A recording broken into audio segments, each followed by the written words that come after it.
Yo, BlackRock's newest potential change to their Bitcoin ETF is a game changer, especially when you consider that the timing of this new change is just days after the repeal of SAB 121, which allows banks to finally custody Bitcoin. If BlackRock does finally make this change to their spot Bitcoin ETF, does this mean that the potential risk of paper Bitcoin attack is now over?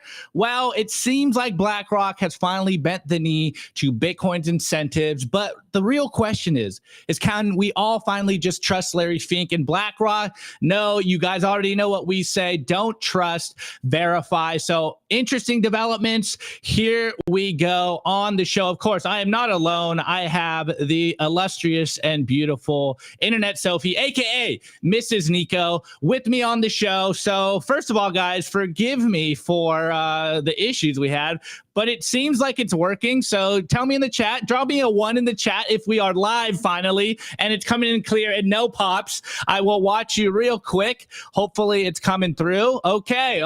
Can't stop the signal. Looks like we're good.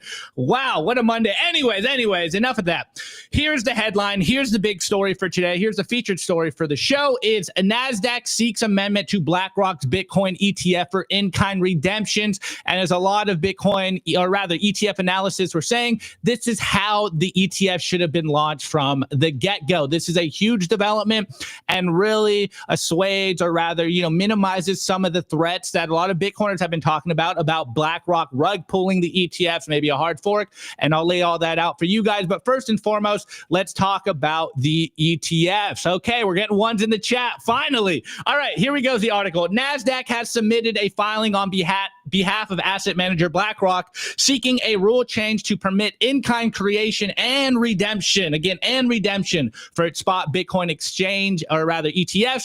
And as I was telling you, Bloomberg ETF analysis James Seifert said this is how the ETF should have been launched from the get-go. And so breaking this down for people that don't understand the significance of this, what is an in-kind redemption? So NASDAQ again proposed to allow, quote, in-kind transfers of the trust of Bitcoin, filed last week, the 24th of January. And the filing stated that authorized participants, again, institutions that facilitate the creation and redemption of fund shares, would be able to use either cash or Bitcoin to create the shares or receive cash or Bitcoin when redeeming the shares. This model is more efficient for ETF as it avoids bid/ask spreads and broker commissions from selling the basket to raise cash for issuing shares. However, cash creation provides more flexibility for fund participants. So breaking down the jargon, essentially, no longer do we have to trust that they're buying the Bitcoin. They can actually implement and push Bitcoin into the ETF and also redeem the ETF in Bitcoin,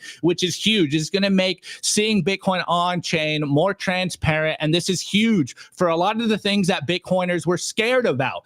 Obviously, the main one, as we like to say, the attacks of paper Bitcoin, or rather rehypothecation. Now it seems when this gets proposed, that's going to be one of those risks that are starting to get minimized. And of course, as I was telling you, SAB 121 was rescinded, was repealed, which means that Bitcoin, or rather banks at large, are finally able to custody Bitcoin in their reserves, and makes it look like their balance sheets are doing a lot better. We saw Tesla last week follow through on the FASB accounting rule change. So the three things that we've been talking about for years now that take Bitcoin to $5 million are, of course, the Bitcoin ETF, the FASB accounting rule, and then, of course, Bitcoin, or banks being able to custody Bitcoin.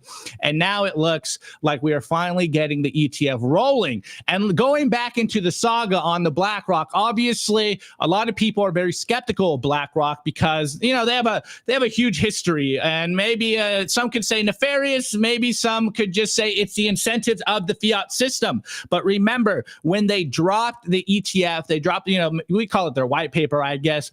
There was some writing in that release that made a lot of Bitcoiners uncomfortable. And I have a screenshot here, and it goes, in the event of a hard fork of the Bitcoin network, the sponsor will, aka BlackRock, if permitted by the terms of the trust agreement, use its discretion to determine which network should be considered the appropriate network for the trust purposes, and in doing so may adversely affect the value of the shares. Essentially what it's saying that, hey, if there is ever a contentious hard fork on Bitcoin again, BlackRock has the right to choose which chain is the right change, or the right chain. And a lot of Bitcoiners were like, wow, does this mean that BlackRock is proposing they're going to hard fork Bitcoin, essentially rug pull the Bitcoin network? And then another little line in here is, quote, there is no guarantee that the sponsor will choose the digital asset that is ultimately the most valuable for it. When Bitcoiners heard this, we all kind of got, we're all paranoid here, and we're like, does this mean BlackRock wants to hard fork Bitcoin? Is this them trying to rehypothecate and change the network of Bitcoin? A lot of noise was made around Bitcoin Twitter on this because, on one hand, people were saying, oh, this is just, some legal fine print. It's not that big of a deal. It's more about protecting themselves. Other Bitcoiners were like, I don't know. It sounds like they're trying to hard fork the network. Well, part of ETFs, as we know historically with gold, usually, and I have a story for you guys later on today, the reason gold failed is because they'll print more paper gold than they actually have in reserves, aka rehypothecating. And this is one of the things that as Bitcoiners were concerned with TradFi coming in. Well, it looks like now if this in-kind redemption does get pushed through, it looks like that threat is being minimized. And this isn't being set with no precedent. Again, we've covered this on the show, but to update you guys a lot, there was a lot of talk about Coinbase and BlackRock. Coinbase is essentially the company that is custodying a lot of these institution ETFs. And so there was a lot of talks about, does Coinbase actually have all of that Bitcoin? And then we had some news reports last year towards the end of the year saying, is there some secret deal going on with BlackRock and Coinbase? What is actually going on? It's hard to see whether all this Bitcoin is being bought on chain. Then a lot of data came out, and it does seem like they're holding all of that Bitcoin for these ETFs. But breaking down the saga a little bit, which makes Bitcoiners concerned, which makes this news so big. Here's a headline: BlackRock secret Bitcoin deals. Coinbase CEO defends against off-chain settlement rumors. And we have Brian Armstock's tweet here. He goes, not sure what this is all about, to be honest. All ETF mints and burns we process are ultimately settled on chain. Institutional clients have trade financing and OTC options before trades are settled on chain. This is the norm for institutional clients. Again, all funds are settled. Funds are SAFUs. And if you want audits, Deloitte audits us annually. We're a public company. It's dissuading the rumors that they actually don't have that Bitcoin. And following this disagreement, we saw BlackRock amending the Coinbase custody agreement to require 12-hour withdrawals amid debt rumors. So, the headlines of is Coinbase issuing paper Bitcoin to BlackRock and other ETFs. It seems, at least if we're taking Brian Armstrong's word, that is not the case. And now we're seeing coming out of NASDAQ that they're going to have in-kind redemptions for these ETFs. So it's not just paper Bitcoin. They will actually be able to redeem those ETFs in Bitcoin. So this is a huge, huge development that we're seeing in the TradFi and Bitcoin markets right now. And of course, we don't believe in trusting here. We believe in verifying everything. And it seems like we are finally going to see in-kind redemptions for Bitcoin ETFs. Of course, this is starting with just the BlackRock IBIT, but obviously BlackRock leads the race, and then this will come out for every other ETF out there. So there will be less Bitcoin if this gets pushed through. This is a huge development in regards to the ETFs. And of course, as Bitcoiners, as someone that kind of understands what's happened with the traditional financial system, this is why we love Bitcoin, because they cannot debase the 21 million hard cap. They cannot rehypothecate themselves without blowing up. And so, when this story came out initially about the BlackRock fine print, a lot of Bitcoiners were like, oh, that means they're going to hard fork. I kind of was looking at it as like a disclaimer to kind of protect themselves. Now it seems like they are bending the knee to the Bitcoin incentives. And so if we can ensure that there is less rehypothecation in the market by in-kind redemptions, then I think it does sound like BlackRock is bending the knee to Bitcoin incentives. So I think this is a huge development. I'm super excited to see this pull through. Obviously, I don't buy ETFs. I'm a spot Bitcoin maxi, but now it looks like all the authorized participants are also going to be, taking in custody of spot Bitcoin ETFs. So huge development here. Super excited for this. Let me see. Good. Yeah, good to see you guys. Sophie, chime in here real quick while I make sure that everything is streaming really good. Well, I just have a stupid question. Does this mean that people who buy ETFs are going to be able to put their Bitcoin in self-custody, or what does that actually mean? Well, it basically means that that option is now there. So again, the authorized participants are essentially the biggest institutions. It's like JP Morgan, Jane Street, all the big institutions. So it's not for retail yet. It's for those authorized participants. So it's basically for the big institutions to actually redeem Bitcoin here. So no longer are they just going to get, the cash gains here. If they so want to, they can redeem the Bitcoin again, which is why it connects to repealing 121 is the banks are now seemingly opening the door to custody their own Bitcoin. Does that okay? But that's a double-edged sword, because if they can custody their own Bitcoin, if we can custody our own Bitcoin, they can too. So then we're just getting one step closer to them being completely obsolete. Love it. Yes. Wait, is that a bad thing? I don't know. No, I think that's a great thing. I just, do they know that? No, maybe not. Maybe not. Have no clue what they are thinking here. Yeah, I'm kind of waiting for the other shoe to drop. This almost sounds a little too good to be true. I mean, of course, it's, the Bitcoin is for enemies thing where they're going to have to, they will have their own Bitcoin and we don't trust these institutions. But now they're also incentivized because of Bitcoin and the way that it its own invisible hand moves markets, is it's going to incentivize these institutions to not rug pull all of us little people. And if we have our own Bitcoin then in self-custody, and they do too, then I feel like there's going to be a lot less corruption. I'm not sure though. I do see that this is great. I don't really see what's in it for them. Well, taking hold of their own Bitcoin. Hold on. Good comments in the chat. We have Fiat Smack says, shake out the paper hands, then the real bull market starts. Love it. And then one more, just to clarify here, as SpongeBob SquarePants said, when you cash out your ETF, it will be in BTC and not fiat. Also, DGen Maxi, yes, I am the DEI hire. 100%. Okay. All right, guys. Embrace it. I have to embrace it. Well, again, man, just to point out the elephant here, issues with our restream today, but it looks like we're working. We're finally here.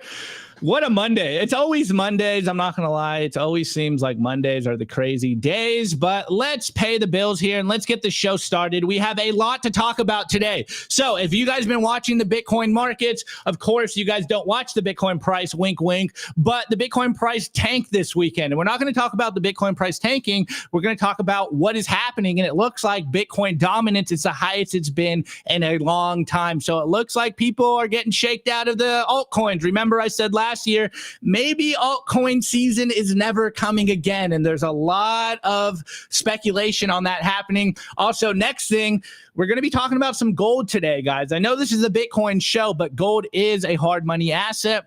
And they're basically like our big brother here, and they are hitting all-time highs. Now, what does this mean for us Bitcoiners? I don't know, but usually when gold hits all-time high, that means there is some problems in the system. And then also in that same vein, it looks like the Bank of England is having some issues redeeming and sending some of their gold. So this is why we Bitcoin. And the last story for you guys on the culture. I don't know if you guys saw this report coming out of the DOJ, but they're basically saying money isn't property, and the title seemingly is trending towards making it the reason why they want to take your money because it's not property. Anyways, we got a whole jam show for you guys. Let's pay some bills here. Let's see if everything works like normal. Of course, we are sponsored by, or rather partnered with our boys at Bitcoin Wow, the best place to buy Bitcoin. They're enabling independence. You literally need a Bitcoin wallet to even buy Bitcoin on there. It is self-custody by default. Now, why do you need to do that hurdle? Is because they never touch your Bitcoin. There is never a possibility of you getting rug pulled, of them losing your Bitcoin, of you buying Bitcoin on it, and then magically, poof, it's not there. This is why we partner with Bitcoin Well. They are the only exchange that does this. Bitcoin self-custody by default. We love them, and a lot of new features coming down the pipeline. Now, next, Bitcoin Well Infinite, their OTC desk. If you are in the market right now, you're looking at this dip and you're like, man, I need to buy big chunk of Bitcoin, they will sell you that Bitcoin through their Bitcoin Well Infinite. And the minimum order is $50,000. So if you're in the market to buy $50,000 or more in a smash buy, make sure you get in touch with the Bitcoin Well Infinite team. And when you sign up using the promo code simplybtc, you get a few tosses into the Bitcoin wishing well, which means you get to win some sats. Every spin is a win. Get your Lightning wallets out right now. Scan the QR code. First one to scan gets it. Drum roll, please. Okay. Oh, let's go. 2,100 sats. First come, first serve. All righty, guys. Let's get into the show.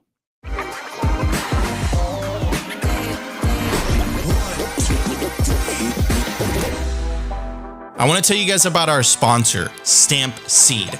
Is your Bitcoin in cold storage really secure? Are your seed words really secure? Stampseed's do-it-yourself kit has everything you'll need to hammer your seed words into commercial-grade titanium plates instead of writing them down on paper. Don't do that. Paper sucks. You want to literally stamp your seed into this plate of titanium.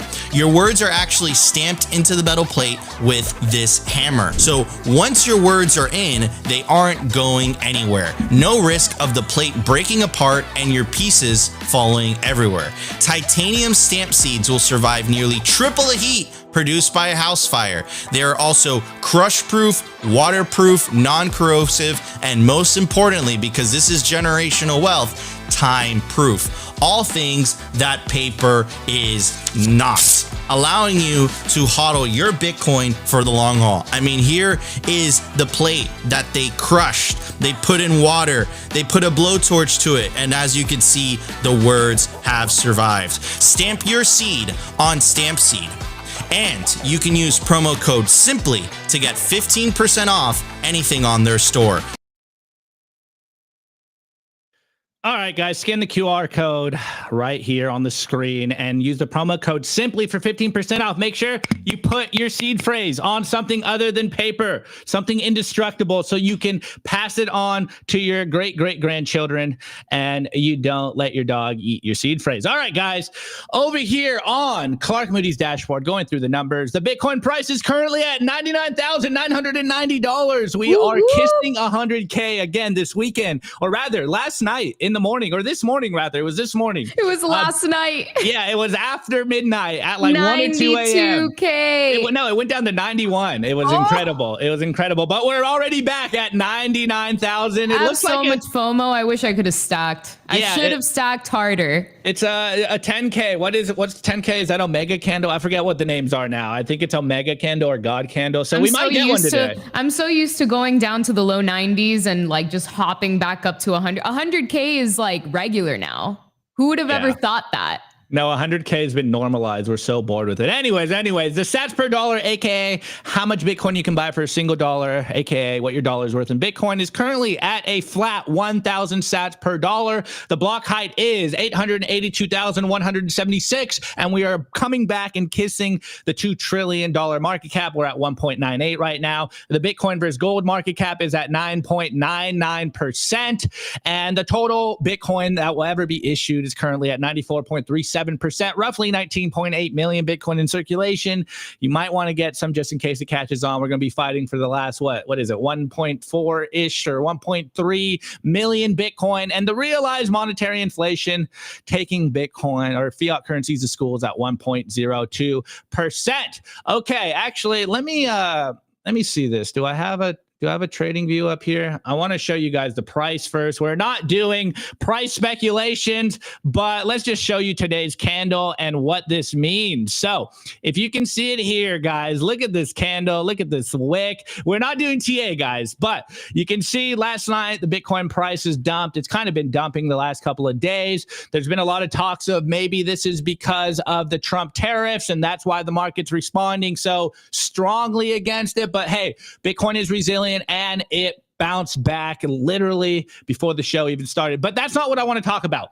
I want to talk about the significance of the Bitcoin price and where we are right now. Again, we've been talking about this on the show for a long time. There's a lot of uncertainty in the world right now. There's a lot of crazy stuff going on. There's some shaking up going on in American markets. Obviously, a lot of the executive orders Trump's talking about, the fact he's pushing through a strategic Bitcoin reserve or digital asset stockpile, the FOMO, the game theories all playing out. But for a lot of Bitcoiners, or rather altcoiners in the market, they are getting devastated. And I showed you the chart last week about Bitcoin market cap separating from the crypto market cap.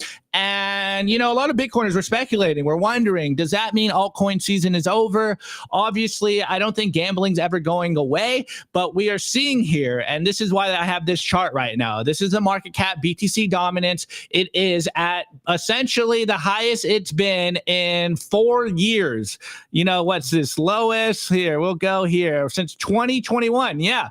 You know, not exactly 4 years yet, but it's on the rise. And what does this usually mean? It means that people are, you know, going back into Bitcoin. Maybe the signal is spreading. Maybe people are starting to recognize and realize that, hey, in all of the face of the monetary uncertainty, maybe you want to go into Bitcoin. Maybe Bitcoin is the only thing that is certain here. Maybe Bitcoin is the only thing that matters in the whole space. Now, a lot of people are obviously losing their money right now. There's a lot of speculation about what's going to be put into the digital asset stockpile in the United States. There's still some crypto ETFs being launched, seeing what the market really wants. But anyone that really understands the Bitcoin market understands that it's Bitcoin and then there is shitcoin. So we're seeing the Bitcoin dominance market cap go up. It's the highest it's been in 4 years, which is just an indication of people are going back to Bitcoin right now, that altcoin markets are being devastated. Now, I don't think we are never going to see an altcoin season, but we are seeing that maybe this decoupling that a lot of us Bitcoiners have been talking about is happening in real time. Maybe Bitcoin is decoupling from the crypto market cap, and we're seeing a lot of different indicators, whether it's the market cap separating from the crypto market cap, it's the Bitcoin market dominance chart, it's the fact that, you know, if you want to have a money that is certain, that is stable, maybe you don't want to be speculating in an altcoin, because as much as you might be looking for 100x gains in an altcoin, Bitcoin is just steady and sure and consistently going up and to the right as it becomes monetized and adopted by every corner of the world. It looks like Bitcoin is separating, at least for the moment. And we're going to see obviously more capital flow into Bitcoin. I think the education around Bitcoin is one of the big leading indicators of this. Now, I don't think you have really an excuse to fall for all the altcoin scams.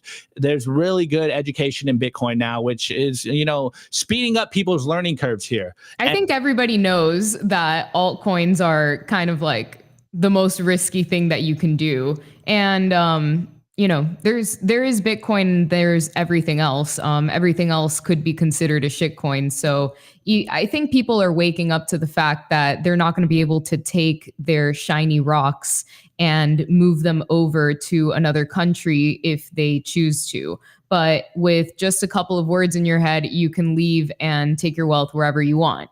And that's really the value here. It's that and the fact that there's only ever going to be 21 million. And like you said, the educational aspect of it is so important. I think so many people are waking up to this fact and they're realizing that they are actually much more empowered by living on a Bitcoin standard than buying real estate, buying gold, buying anything else, because everything else, as I think Saylor said this, or was it Max Kaiser? Everything goes to zero against Bitcoin. So people are waking up to that. Totally. Well, we can only hope so. I mean, last Friday, was that Friday? No, was that Thursday? You know, Sophie went a little off the reservation for a little bit. As much as we'd love to force the education on Bitcoin, reality is the best teacher. Oh, I didn't say force the education. I know. We're not gonna. I was softening the blow, Sophie. I was softening the blow a little bit. I'm a lot softer today. My kid's sick, so I didn't really get a lot of sleep. Yeah, so the neurons aren't neuroning. Yeah, all roads lead to Bitcoin. but it seems like maybe people are starting to understand what the game is with the Larry Finks of the world, the institutional manager of the world, with the nation state game theory playing out. Maybe people, and also the fact that, you know, U.S. treasuries are seeming to have issues. Like what we're going to be talking about, gold's popping off right now. There's a lot of uncertainty in the world right now in financial markets, and maybe people are starting to trend to Bitcoin. Maybe they're starting to find the life rafts. Maybe the 21 million hard cap is starting to sink in. Maybe people are starting to understand inflation is stealing their lunch, and maybe they want to hold something that they cannot debase. It's a lot more than inflation. It's a lot more than the money printing. It's the way that that money printing is being used to fund other countries, to fund wars, to fund things that don't better the population of like humanity.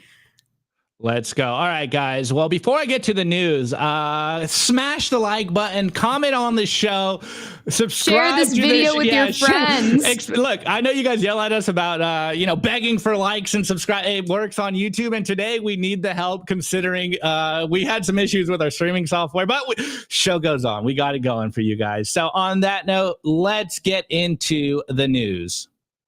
I want to give a very special shout out to our sponsor, Compass Mining. They make Bitcoin mining accessible to everyone, from beginners to experienced investors. Their turnkey miners gets you online and hashing within 48 hours, making it easier than ever to start your mining journey. Plus, with their active marketplace, you can resell your miner at any time, adding flexibility and value to your investment. Visit their website to access a wealth of resources, learning everything you need to know about Bitcoin mining. Take your first step into the world of Bitcoin mining with confidence. Discover more at compassmining.io. Again, compassmining.io, and see how Compass Mining can power your success.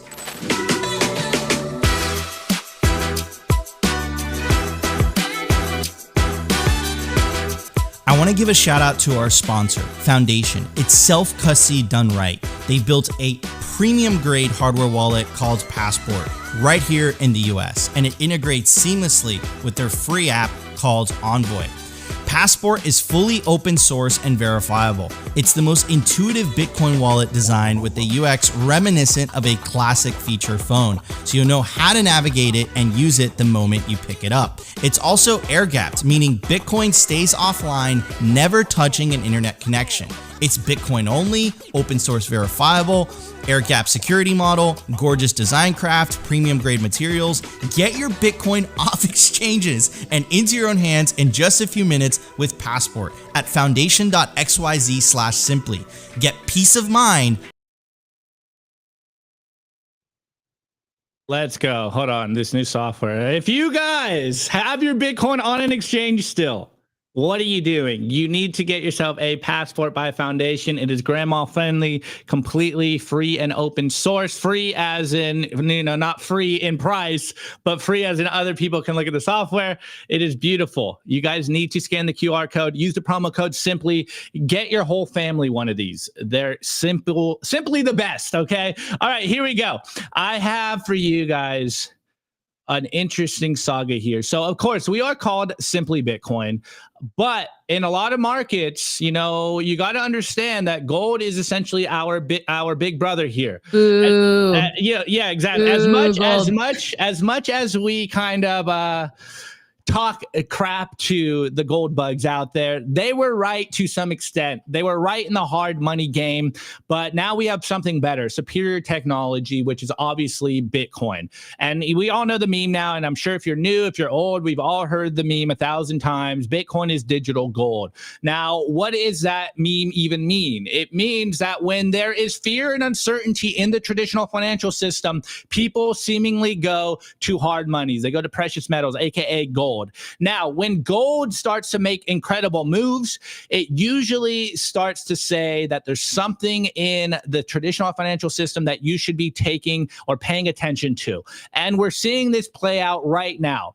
Obviously, there's a lot of uncertainty going around in global macroeconomics, but in the face of all this, gold is hitting all-time high. And Bitcoin is holding really strong around 100K, which is, I would say, a very good sign and a good indication indicator of how healthy the Bitcoin network is. But this is a story of gold, and I'm going to smash two gold stories together, which is going to show, one, that maybe you need some hard money. Maybe you need to hold and save more hard money, aka Bitcoin, not gold, and also the superiority of gold or Bitcoin to gold. So first story here, this is just a good summary. It's Michael Burry, stock trader. If you guys know the movie The Big Short, this is his Michael Burry, stock trader. But this is a good thread here in regards to what the significance of gold going to all-time high really means. So in the last year alone, gold is up almost 40%, a move we haven't seen in years. And you can see the chart here, gold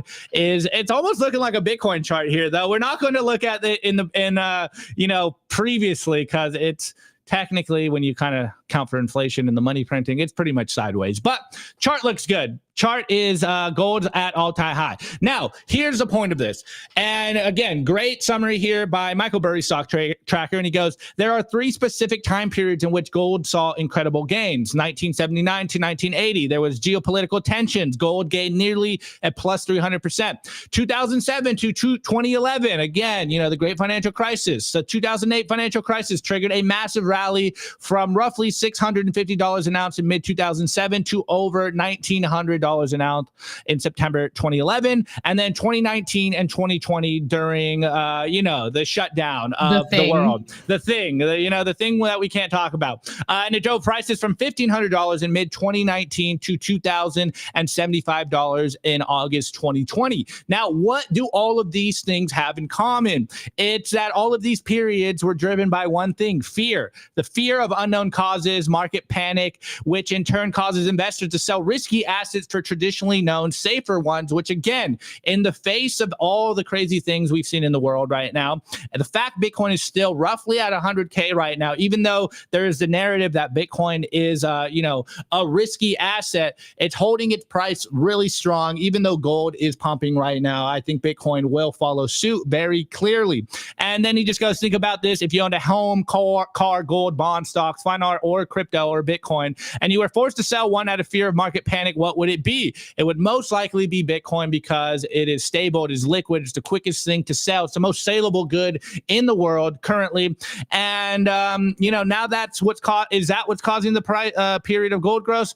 I don't think so, but it is a mixture of factors that include our nation's overwhelming debt, interest rates, markets at all-time high. The list goes on. Whether it's fiat uncertainty, remember, we're seeing talking heads talk about fiat currencies, and people are dropping it because we're getting broker and they're looking for something to store their value in. Of course, Bitcoin is the superior store of value. We got President Trump basically forcing or threatening BRICS nations to not leave the dollar. And so a lot of people seemingly are piling into gold. It's still the analog hard money. A lot of people are still more comfortable with gold than they are with Bitcoin. And, good or bad, we don't know what this outcome is going to be. But if you see gold starting to make new all-time highs, that should be kind of raising some alarms and red flags here. And you should be wondering what is actually going on in the market. No matter the narratives that they try to spin on you, if gold starts making new all-time highs, that should be something that you should be watching. Now, of course, we know the meme: Bitcoin is digital gold. It's the superior store of value. It's a digital world, so we must, transition to a digital money. Personally, I don't really love the digital gold meme, because I think Bitcoin is much more than just a store of value. I kind of consider it more as perfect money. It's the best store of value the last 15 years. It is a medium of exchange, and at a certain point in the near future, or maybe it already is for you, it is a unit of account. So gold is an analog version of Bitcoin, hence why a lot of people say it is digital gold. And this next story kind of proves why Bitcoin is superior to gold. And for anyone that really doesn't understand monetary history, our society was once, our dollar was once backed by gold. And then in 1971, go to WTF happened in 1971. Nixon basically got us off the gold standard. Now, it's really amazing that a lot of people don't understand that the dollar isn't backed by anything.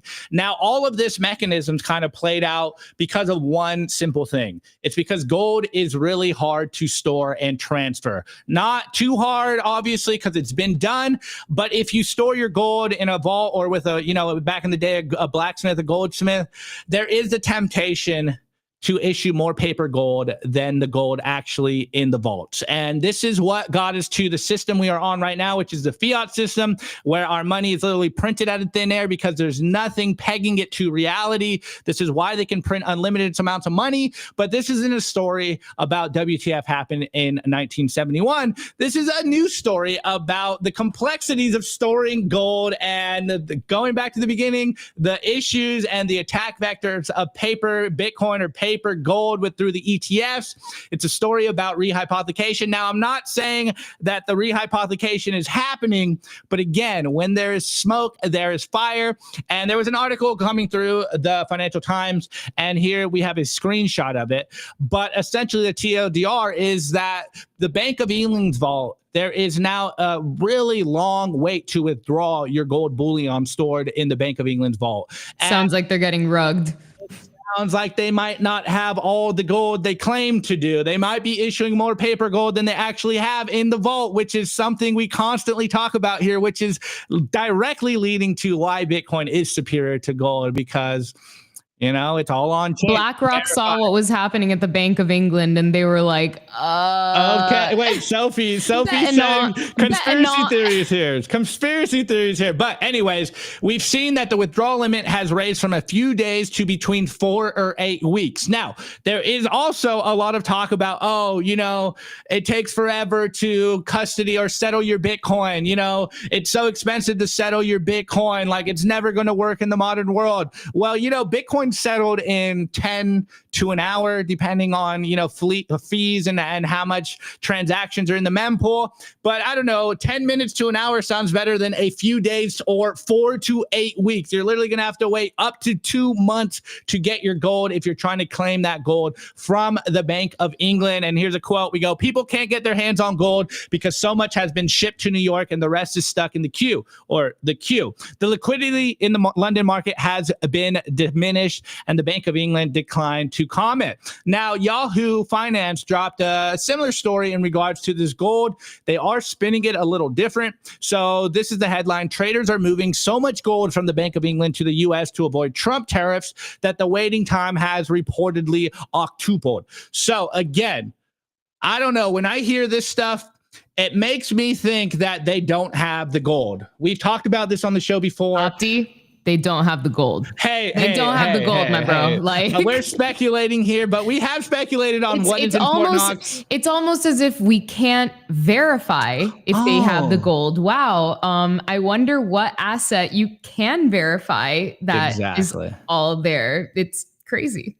Exactly. And as everyone's saying in the chat, wow, it's hard to understand how high we're going. World Bitcoinization incoming. Now, just breaking this down, I covered all the stories, but like Sophie was saying, this is why Bitcoin is superior than gold. Look, I love gold. I love touching gold. It was the first money technology that essentially propelled us into the modern age. But after 1971, when we got taken off the gold standard, we are now living in an untethered reality where they can print money out of nowhere. They are not backed by reality at all. They can just continue to print money. And in the face of uncertainty, remember where this story started about gold. Gold is hitting all-time highs right now. So there is some signs in the market that things are either, one, on the verge of another, financial crisis, or two, people are panicking in the market and they're going to the safest assets to store. And historically, that has been gold. Now, we all know, at least us Bitcoiners here, that Bitcoin is a superior money technology versus gold.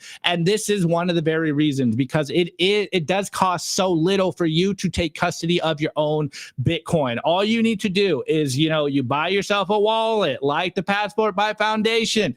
You pay currently right now, the fees are pretty ridiculous. The mempools have cleared over the weekend. I'm sure you can get a transaction in for 1 sat fees, which is literally less than $1 on your transaction. So you can settle your Bitcoin for less than $1 in roughly 10 to 30 minutes versus, needing to ship it from England to the US. And you're going to have to wait 8 weeks till that Bitcoin gets there. It might not even be there when you can just boat might sink. Yeah, the boat might get attacked by pirates. You never know. Yes, exactly. Anything could happen. So interesting stuff. Yes. And as Gulag said, Bitcoin audits itself every 10 minutes. There's so many indicators going on right now that just show that Bitcoin is the superior money technology. Now, that asymmetric knowledge right now, that misunderstanding in the market is where you are able to capitalize on people not knowing Bitcoin. Yes, our goal is to have as many people understand Bitcoin, get on the life rafts, but you're seeing that people are still using the analog versions, and we live in a digital world.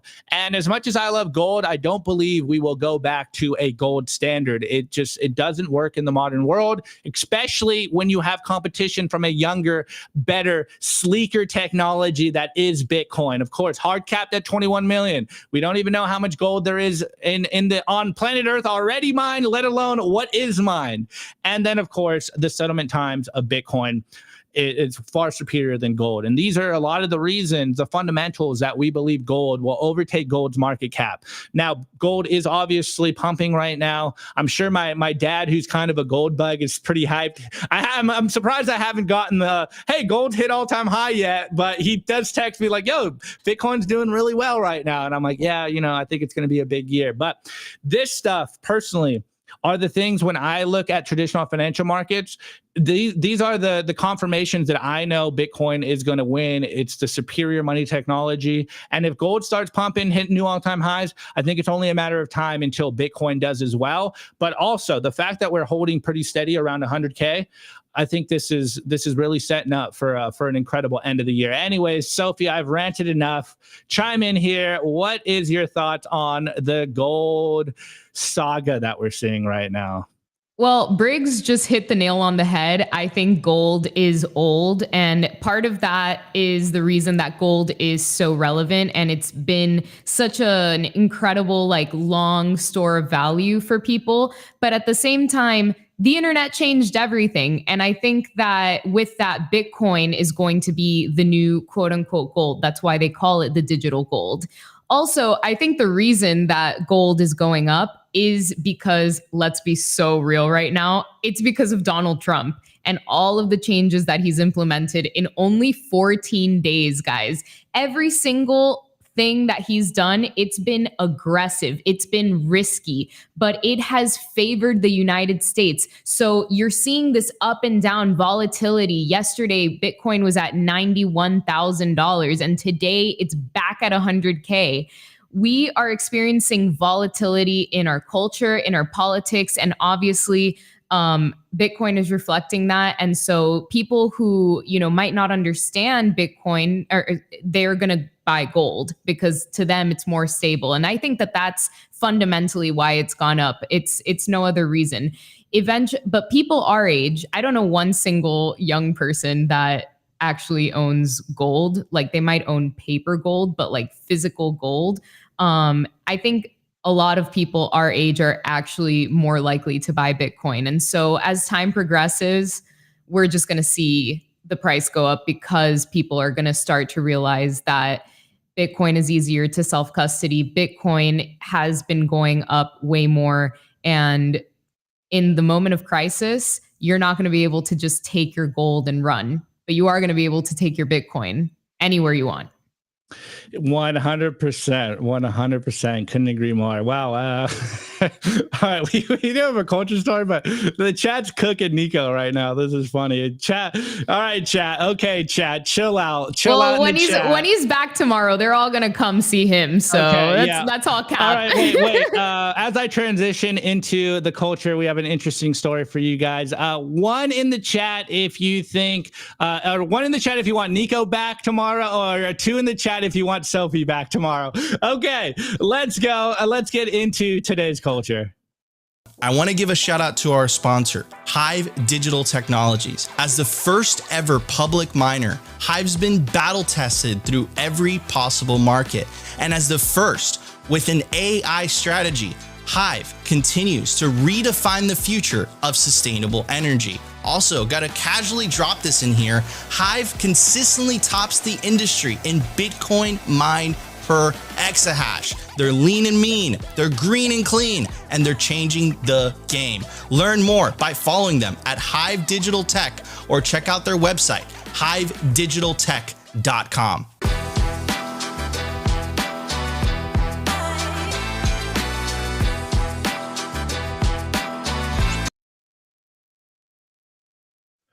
All right, guys, before I get into the culture story for today, which is an interesting saga, make sure you guys get tickets to BitBlockBoom up April 3rd through the 6th this year in a few months, a true Bitcoin conference.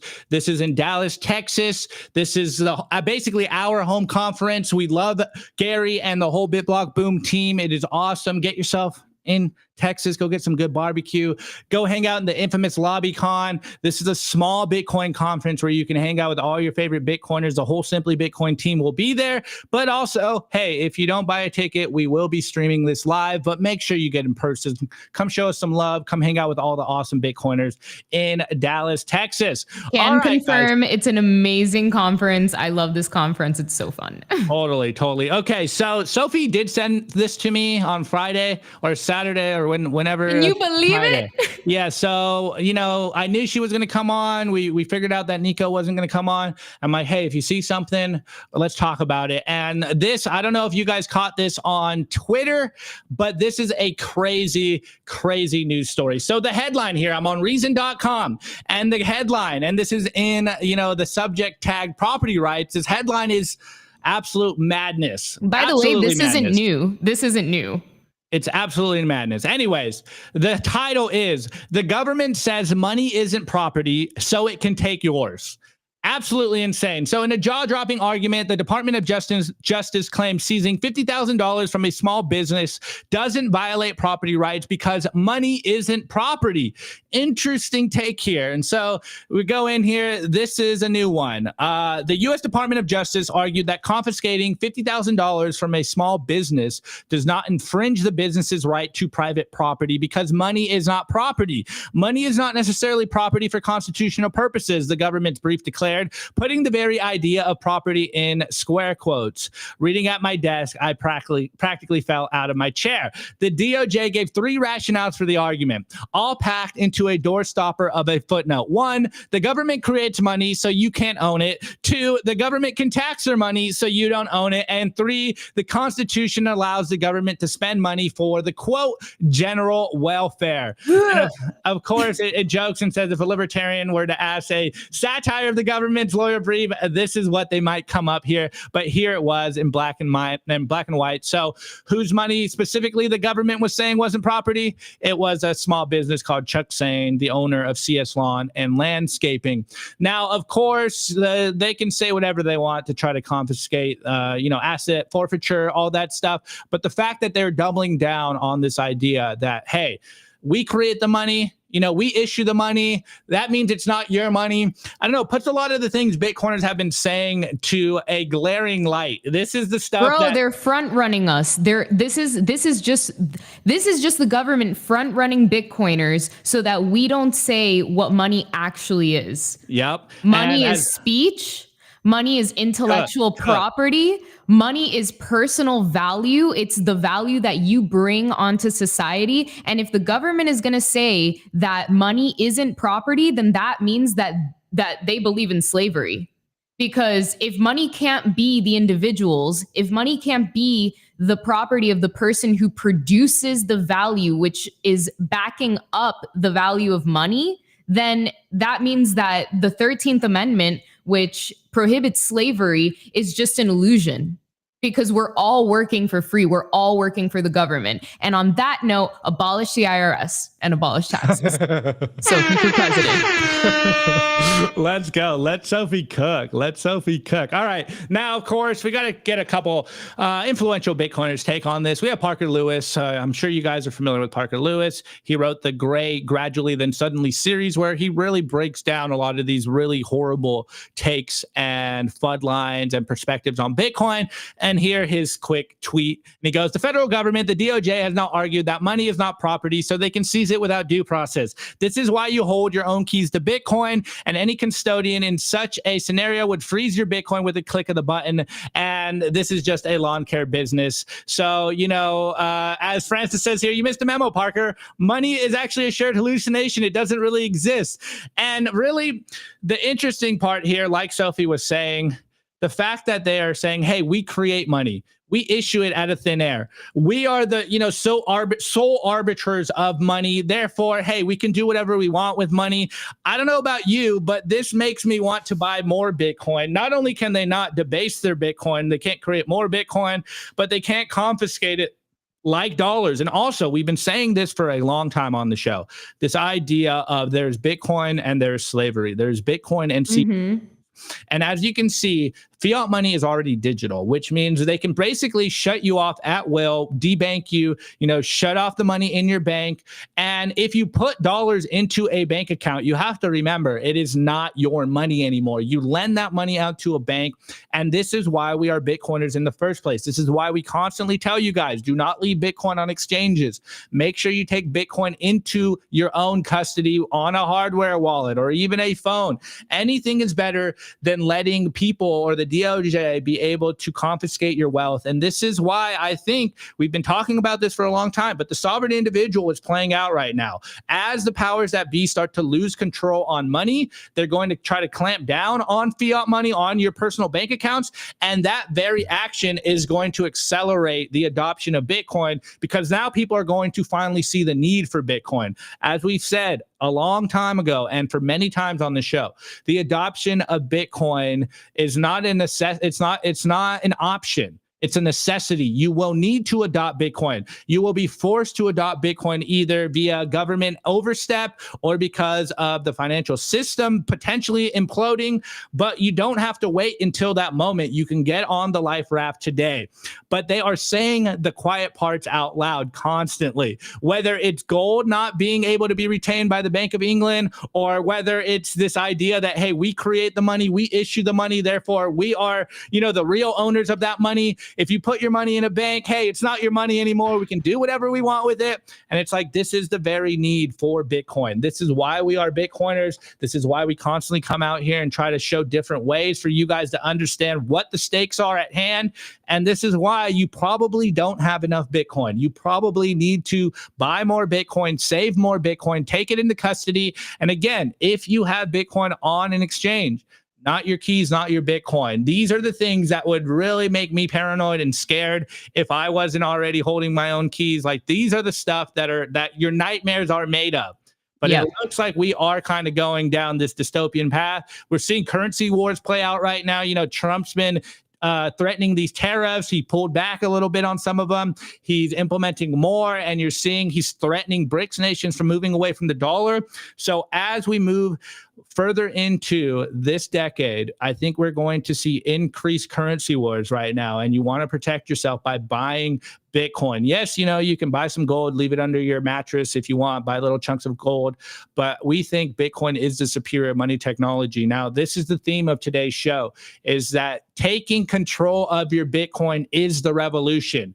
As we say on the show constantly, there's two things playing out. There's Bitcoin's number going up, and then you guys taking Bitcoin into custody. That is the revolution. We all love number go up, but if you are not actually holding that Bitcoin, you don't have custody of that Bitcoin, it is not your Bitcoin. So crazy stuff that we're seeing playing out this weekend. It really is the sovereign individual playing out in real time. The currency wars, the global hash wars are in full effect.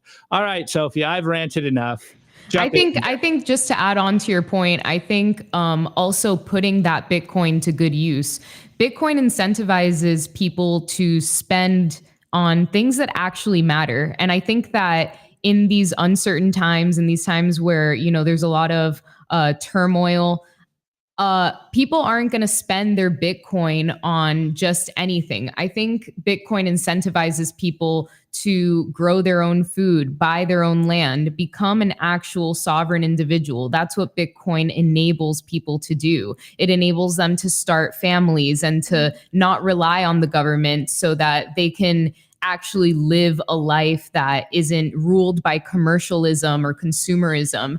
And when people go onto that type of lifestyle, I think, you can actually see a world with less war, with less hunger, with less corruption. And I'm just excited for that to finally like become our reality, because we've been fighting for it for so long, that people forget, Bitcoin isn't just about number go up. It's about generational wealth. It's about actually living a life worth living. Yeah, 100%. I really like the meme, you don't buy Bitcoin to sell it for dollars. Like Bitcoin is the money. Yeah. And as we move further into, the 2020s, and seemingly people are saying the roaring 20s, the new roaring 20s, I think it's going to become very obvious for a lot of people that, wait, like, what is this paper money that I'm forced to use? Like, why am I being forced to use a money that another man or another person can print for free when there is a glaring better option that is Bitcoin that stores your value through time? Your life gets cheaper when you're holding Bitcoin. It can basically instantly settle in 10 minutes, to an hour, or if you're on Lightning, essentially it's settling, instantly.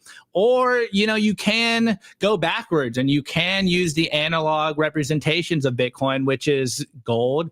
Or, if you don't understand the monetary war that's playing out, you're just going to live in dollars. And we know where this is going. We know what they can do with dollars. And the only way that we see protecting yourself is through Bitcoin. If there was a better option, I'm sure we would be called a different name here. We wouldn't be simply Bitcoin. If there was a better option than Bitcoin, we would fundamentally be whatever that is.